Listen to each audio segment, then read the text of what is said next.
Di tengah gemerlapnya cahaya kenabian, muncul fitnah yang mengguncang Madinah. Sayyidah Aisyah, istri tercinta Rasulullah SAW, yang dituduh melakukan hal yang tak pernah terbayangkan. Bagaimana kisah ini bermula? Siapa dalang di balik fitnah keji tersebut? Dan bagaimana akhirnya kebenaran terungkap?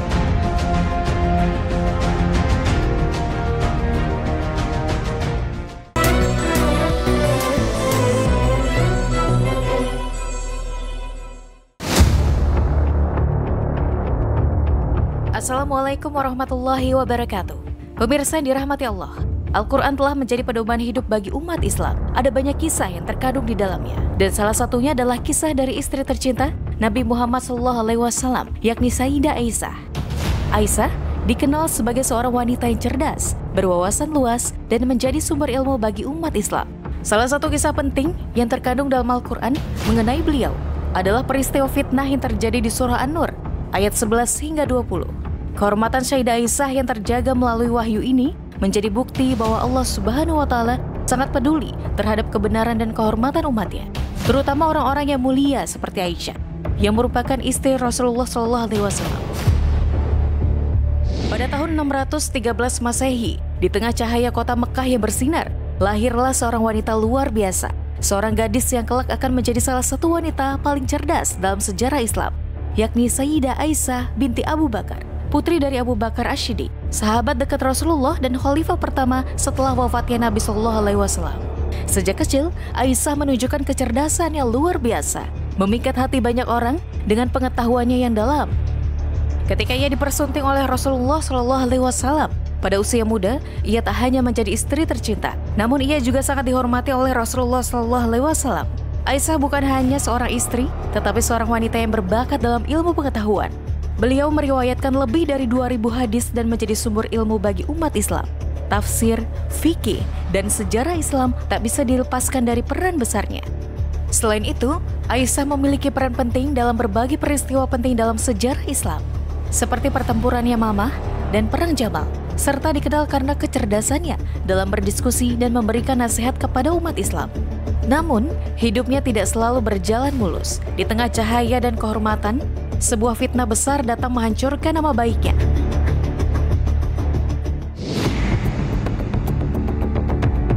Peristiwa fitnah besar tersebut bermula pada tahun ke-6 Hijriah, ketika Aisyah radhiyallahu anha ikut serta dalam peperangan Bani Mustalik yang diputuskan melalui undian yang dilakukan oleh Rasulullah SAW untuk memilih salah satu istrinya yang akan ikut dalam perjalanan tersebut.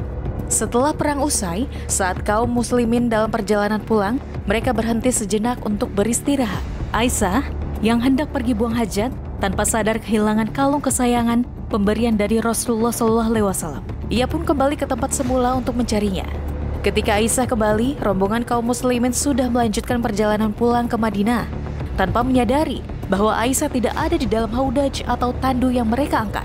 Karena tandu itu terasa ringan dan tubuh Aisyah yang muda dan ramping tidak mempengaruhi beban. Setelah beberapa lama mencari, Aisyah akhirnya duduk di bawah sebuah pohon, berharap rombongan akan menyadari dan kembali mencarinya. Tak lama kemudian, ia tertidur. Saat terbangun, terkejutlah Aisyah melihat seorang pria mendekat. Itu adalah Sofwan bin Mu'attal, seorang sahabat yang mendapati dirinya tertinggal. Ia sangat terkejut ketika didapatnya Aisyah seorang diri. Dia langsung berkata, "Inna lillahi wa inna ilaihi raji'un." Istri Rasulullah. Aisyah terbangun. Kemudian tanpa keduanya berkata-kata, Sofwan menundukkan hewan tunggangannya untuk dikendarai Aisyah, lalu dituntunnya hewan yang ditunggangi Aisyah tersebut hingga tiba di Madinah di siang hari.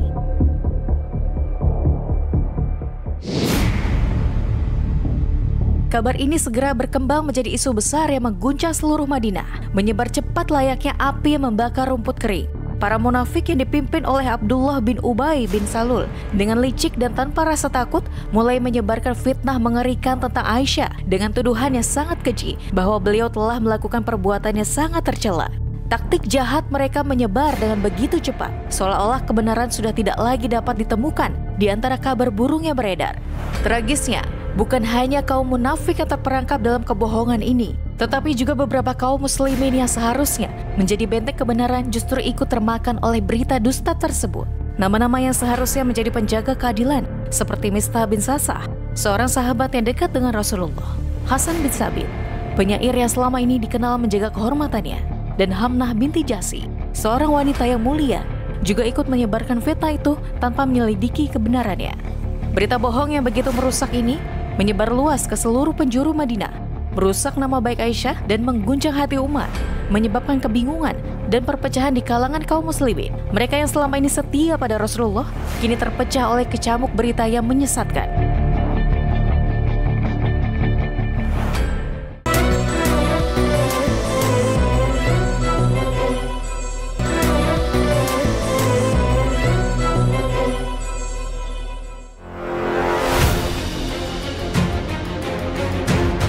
Ketika kabar fitnah itu sampai ke telinga Rasulullah SAW, hati beliau terdiam dalam kesedihan yang mendalam.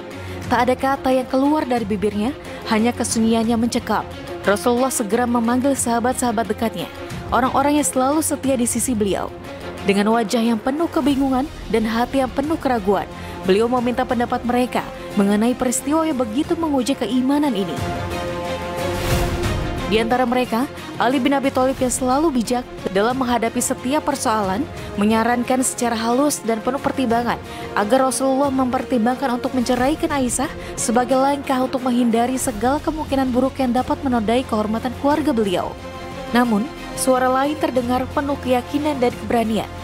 Usamah bin Zaid, sahabat muda yang selalu menunjukkan kecintaannya kepada Rasulullah, dan beberapa sahabat lainnya, justru mengusulkan dengan tegas agar Rasulullah tetap mempertahankan Aisyah, tidak terpengaruh oleh desas-desus dan fitnah yang dilemparkan oleh musuh-musuh Islam. Mereka percaya bahwa Aisyah adalah wanita yang suci dan tak pantas disamakan dengan tuduhan-tuduhan jahat itu. Dalam suasana yang penuh ketegangan dan pergolakan batin, Rasulullah mendengar semua pendapat tersebut, namun hatinya tetap cemas, karena keputusan ini bukan hanya tentang beliau, tetapi juga tentang kehormatan keluarga dan umat Islam secara keseluruhan.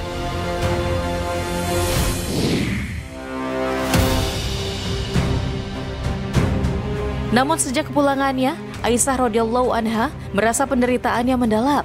Selama sebulan penuh, ia terbaring sakit tanpa mengetahui apa yang sedang terjadi di luar sana, di tengah-tengah umat yang sedang dilanda kebingungan dan kegelisahan. Namun, ada sesuatu yang sangat ia rasakan, kehilangan kehangatan yang biasa ia dapatkan dari Rasulullah SAW.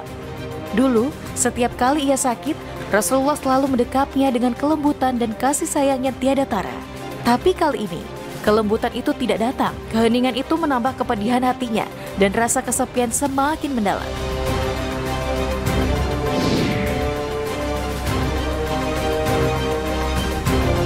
Hari demi hari berlalu, sampai akhirnya Ummu Mistah, seorang wanita yang penuh kasih sayang, memberitahukan Aisyah tentang fitnah yang telah menghebohkan Madinah. Fitnah yang mengancam kehormatan dan nama baiknya. Hati Aisyah seakan dihantam badai, namun ia tetap berusaha menahan diri. Dalam kepedihan itu, ia memutuskan untuk menemui Rasulullah SAW. Dengan hati yang penuh keresahan, Aisyah meminta izin untuk pulang ke rumah kedua orang tuanya, berharap bisa menemukan sedikit ketenangan di tengah kegelapan yang menyelubungi dirinya. Namun tangis Aisyah tak bisa terbendung. Setiap malam, air mata terus mengalir tanpa henti membasahi pipinya. 2 malam berturut-turut ia menangis, hatinya terhimpit oleh kekecewaan dan kebingungan. Matanya tak bisa terpejam, terjaga dalam kesedihan yang tak terungkapkan. Ia merasa beban yang begitu berat, merindukan kasih sayang yang dulu selalu ia rasakan dari Rasulullah, dan berharap keadilan segera datang untuk membersihkan namanya.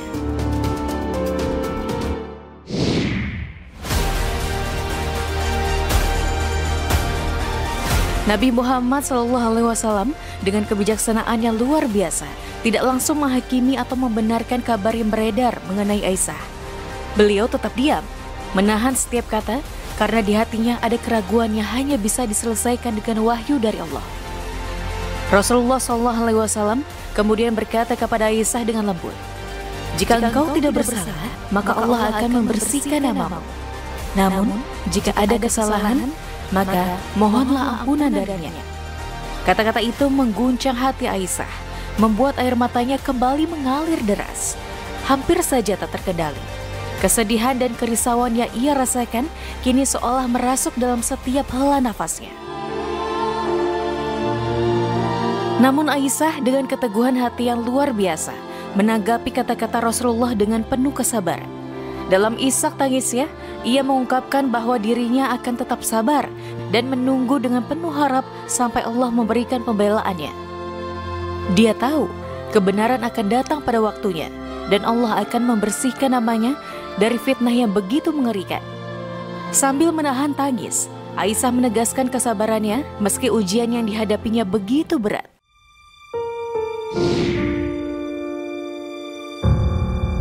Namun kesedihan yang melanda Aisyah tak berlangsung lama, karena tak lama setelah itu langit mulai terbuka. Rasulullah SAW yang selama ini terdiam dalam kegelisahan akhirnya menerima wahyu dari Allah Ta'ala. Wahyu itu datang sebagai sinar yang memecah kegelapan, membawa kelegaan yang begitu mendalam. Dalam keheningan malam, Allah menurunkan ayat-ayatnya yang membersihkan Aisyah dari semua tuduhan jahat yang selama ini menggoreskan luka.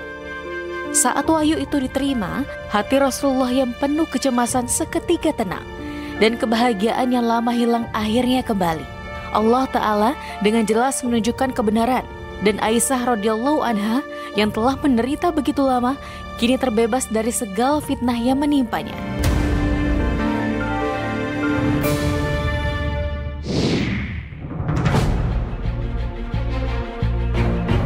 Sesungguhnya, orang-orang yang membawa berita bohong itu adalah kelompok di antara kamu juga. Janganlah kamu mengira bahwa peristiwa itu buruk baginya. Sebaliknya, itu baik bagimu. Setiap orang dari mereka akan mendapat balasan dari dosa yang diperbuatnya. Adapun orang yang mengambil peran besar di antara mereka, dia mendapat azab yang sangat berat. Mengapa orang-orang mukmin dan mukminat tidak berbaik sangka terhadap kelompok mereka sendiri? Ketika kamu mendengar berita bohong itu dan berkata, ini adalah berita bohong yang nyata. Mengapa mereka yang menuduh itu tidak datang membawa 4 saksi? Karena tidak membawa saksi-saksi, mereka itu adalah para pendusta dalam pandangan Allah.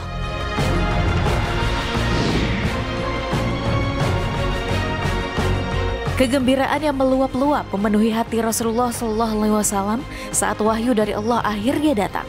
Setelah menanti dengan penuh harap, wahyu yang membersihkan Aisyah dari segala fitnah itu akhirnya turun, seperti sinar terang yang memecah kegelapan. Dengan penuh syukur dan kebahagiaan, Rasulullah segera mencari Aisyah. Tanpa menunggu lama, beliau mendekati Aisyah dengan wajah yang berseri-seri, membawa kabar yang sangat menggembirakan. Wahyu dari Allah telah datang, Aisyah, katanya dengan suara penuh kebahagiaan. Allah telah membersihkanmu dan kamu bebas dari segala tuduhan itu. Saat itu, dunia seakan berhenti berputar dan kelegaan yang luar biasa mengalir dalam hati Aisyah.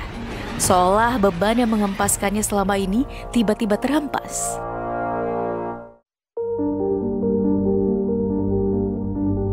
Selama hampir sebulan penuh, drama Haditsul Ifki mengguncang Madinah seperti badai yang tak kunjung reda. Selama waktu itu, keluarga Rasulullah SAW terhimpit oleh fitnah keji yang datang tanpa henti, menyelimuti mereka dalam gelombang kebohongan dan tuduhan. Namun Allah yang Maha Adil akhirnya mengungkapkan kebenaran melalui wahyunya, membebaskan keluarga Rasulullah dari segala tuduhan dan kebohongan yang selama ini mengguncang kehormatan mereka. Di tengah ketegangan dan kekalutan yang menyelimuti Madinah, setelah fitnah yang begitu memalukan itu terbongkar, Rasulullah SAW dengan penuh keadilan memutuskan untuk menegakkan hukum. Para sahabat yang terlibat dalam penyebaran kabar bohong yang menodai kehormatan Aisyah, termasuk Mistah bin Usasah, Hasan bin Sabit, dan Hamnah binti Jahsy, yang sebelumnya telah ikut terjebak dalam kebohongan itu, kini harus mempertanggungjawabkan perbuatan mereka. Dengan ketegasan yang penuh hikmah, Rasulullah memerintahkan hukuman cambuk sebanyak 80 kali sebagai had atau hukuman bagi mereka yang terbukti menyebarkan tuduhan zina tanpa bukti yang jelas. Sebuah keputusan yang mengguncang, namun juga penuh dengan keadilan yang tak terbantahkan. Hukuman itu bukan hanya untuk memberi pelajaran pada mereka, tetapi juga sebagai pesan bagi umat bahwa kebohongan dan fitnah harus diberantas, agar kehormatan dan keadilan tetap terjaga. Nah pemirsa, lantas apa hikmah dari cerita Ramadan Story kali ini? Mari kita simak penjelasan dari Ustadz Khairil Alam. Assalamualaikum warahmatullahi wabarakatuh. Kita awali dengan sebuah pertanyaan. Kenapa peristiwa fitnah yang ditujukan kepada Siti Aisyah itu terjadi? Kenapa Allah mengizinkan itu terjadi? Kenapa fitnah itu terjadi pada ring satu daripada Rasulullah? Karena Siti Aisyah adalah istri Rasulullah. Dan peristiwa fitnah ini terjadi pada lingkungan kaum muslimin. Yang menyebarkan fitnah itu juga kaum muslim juga. Bahkan beberapa orang ikut dalam perang Badar. Artinya apa?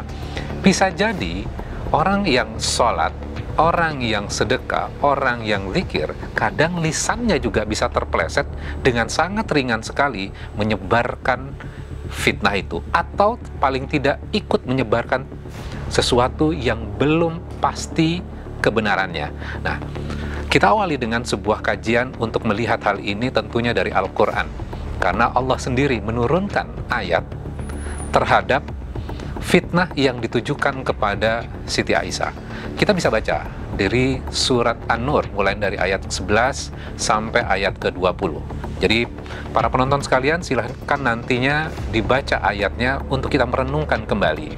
Saya hanya baca beberapa bagian saja. Di ayat 11. Kita diberikan informasi. Informasinya apa? Innalladzina ja'u bil ifki usbatum minkum. Sesungguhnya orang-orang yang membawa berita bohong itu dari golongan kalian juga. Artinya apa? Lingkarannya juga lingkaran kaum muslim. Jadi bagian dari kaum muslim juga. Awalnya memang fitnah ini dilakukan oleh orang-orang munafik, kemudian menyebar pada kaum muslimin. Kemudian ada sebuah perintah Allah di dalam ayat ke-11 itu, dan dituduhkannya kepada kita semua. Dan ini akan menjadi sebuah inspirasi. Karena kalau kita berpikir, kenapa sih Allah mengizinkan peristiwa itu terjadi? Kemudian Allah turunkan ayatnya. Ternyata Allah punya rencana besar. Kalau tidak ada peristiwa yang terjadi pada saat itu, kemudian fitnah menyebar sedemikian luasnya, maka kita tidak akan memperoleh inspirasi. Jadi ternyata Allah punya rencana besar, kemudian Allah menurunkan ayat-ayat di dalam Al-Quran ini. Kemudian apa sih perintahnya? Dan ini akan menjadi pelajaran buat kita. Apa perintahnya? La tahsabuhu syarrol lakum. Dan janganlah kalian mengira itu buruk bagi kalian. Nah, ini adalah sebuah perintah yang menarik untuk kita kaji. Larangannya apa? Jangan berpikir itu buruk. Jadi berpikir buruk saja itu sudah dilarang. Siti Aisyah tidak melakukan zina yang dituduhkan itu. Artinya ini adalah ujian. Kalau kita tidak bersalah, kemudian kita difitnah. Kamu melakukan ini dan itu, kamu melakukan zina. Maka kita harus mengikuti perintah ini. Berpikir kejadian fitnah itu buruk, jangan berpikir itu buruk. Karena ini larangan. Berpikir buruk itu udah dilarang. Ya, artinya apa? Pasti ada hikmahnya. Maka Allah mengatakan di bagian selanjutnya, bal huwa khairul lakum. Sesungguhnya itu baik. Kemudian, ayat ke-16. Apa ayat ke-16 ini?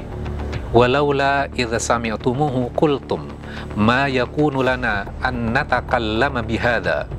Dan mengapa kamu tidak berkata ketika mendengar peristiwa atau fitnah yang masuk dalam telinga kita, maka harus ada yang kita lakukan. Ini juga jadi panduan buat kita saja. Jadi ternyata ayat ini turun, peristiwanya adalah pada saat itu, namun pelajarannya buat kita sekarang. Dan ternyata terjadi dalam kehidupan sekarang. Ada orang yang dituduh melakukan perselingkuhan, dituduh melakukan zina. Maka ketika kita mau menuduhnya, ada syaratnya. Berdasarkan surat An-Nur ini, syaratnya apa? Kita harus mendatangkan 4 orang saksi. 4 orang saksi ini menyaksikan apa? Melakukan zina. Kalau cuma hanya melihat saja, mereka berjalan, belum tentu. Jadi, itu syaratnya, 4 orang saksi. Apa yang harus dilakukan? Ketika kita mendengar peristiwa itu, kita harus mengatakan subhanak, Maha suci Engkau. Hadza buhtanun adzim. Sesungguhnya hal ini adalah dusta yang sangat besar. Jadi template-nya kita mengatakan itu pasti fitnah, itu bohong. Itu dulu template-nya. Dengan mengatakan subhanak, maha suci Allah. Nah, pertanyaan gini, kenapa kok di dalam ayat ini dikatakan subhanak, maha suci Engkau? Nah, sekarang kita lihat korelasinya dengan ayat ke-11. Ketika kita berpikir bahwa itu kejadian itu buruk padahal Allah mengizinkan itu terjadi, kita harus paham betul apa makna subhanak. Subhanak berarti menyucikan Allah. Biasanya kita mengucapkan subhanallah, menyucikan Allah. Atau kita tidak berpikir yang buruk tentang Allah. Siti Aisyah tidak melakukan itu. Tapi peristiwa fitnah itu Allah izinkan terjadi. Dan itu merupakan bagian rencana Allah. Ketika kita berpikir itu adalah hal yang buruk, sesungguhnya kita belum bertasbih. Siti Aisyah merupakan orang yang dihormati, yang disayang oleh Rasulullah. Fitnah itu terjadi, Allah menyucikan nama Siti Aisyah dengan diturunkan ayat langsung untuk membersihkan namanya. Mudah-mudahan hal ini bisa memberikan inspirasi buat kita semuanya dan merenungkan kembali ayat-ayat di dalam Al-Quran, dan kita bermohon ampunan kepada Allah ketika sebelumnya kita sudah melakukan kesalahan yang serupa yang terjadi pada kehidupan kita sekarang. Mudah-mudahan Allah mengampuni kita semuanya. Wassalamualaikum warahmatullahi wabarakatuh. Kisah Aisyah yang difitnah ini adalah sebuah kisah tentang ujian berat, kesabarannya luar biasa, dan akhirnya kebenaran yang menang. Dalam keheningan yang menyisakan, Allah tak pernah meninggalkan hambanya yang terzalimi. Seperti matahari yang akhirnya mengusir kegelapan, kebenaran itu datang, membersihkan nama Aisyah dan mengembalikan kedamaian di hati umat Islam. Ini adalah pelajaran bahwa meski fitnah datang menerpa, keadilan Allah akan selalu mengatasi kebohongan. Dan mereka yang sabar serta bertahan di jalan kebenaran akan selalu mendapat pembelaan yang mulia di sisi Allah Subhanahu wa Ta'ala.